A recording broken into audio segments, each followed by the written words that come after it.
In 1932, Franklin Delano Roosevelt was elected president.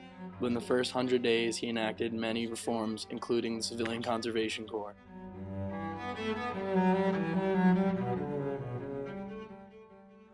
The Civilian Conservation Corps was created to repair the infrastructure, provide new jobs, and push the United States out of the Depression.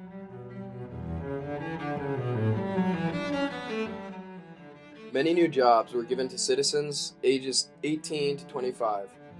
These jobs included working on conservation and restoration in exchange for vocational training and $30 a month. Inspired by FDR, the CCC also created a group called the Tree Army. Its plan was to put up to 500,000 unemployed youths to work in forests, parks, and rangelands.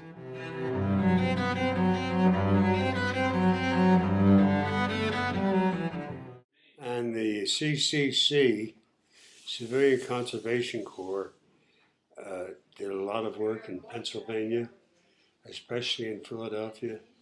They cleaned up the trails that people could take down and through Fairmount Park and down at Valley Green.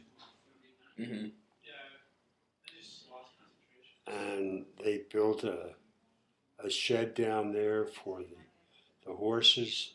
You came down on horseback, or in a carriage. You could leave your horse and carriage, or you just came on horseback itself in this shed while you went into Valley Green Inn and had lunch or dinner. It was a great thing.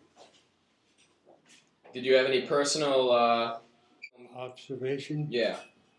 Well, you used to see them working down there, and if you look at some of the trails, I mean, they cleaned up the trails. Mm-hmm. They got rid of a lot of the debris. Mm-hmm. People were very lackadaisical about if they go down there for picnics, and the place was an absolute disgrace. Papers and bottles and tins of empty food. But the CCC helped clean that up. The CCC did. They helped clean it up, and they gave jobs to people who didn't have jobs, who needed them. Many of the parks and structures built by the CCC are still around today. Statues were made in these areas to honor their presence.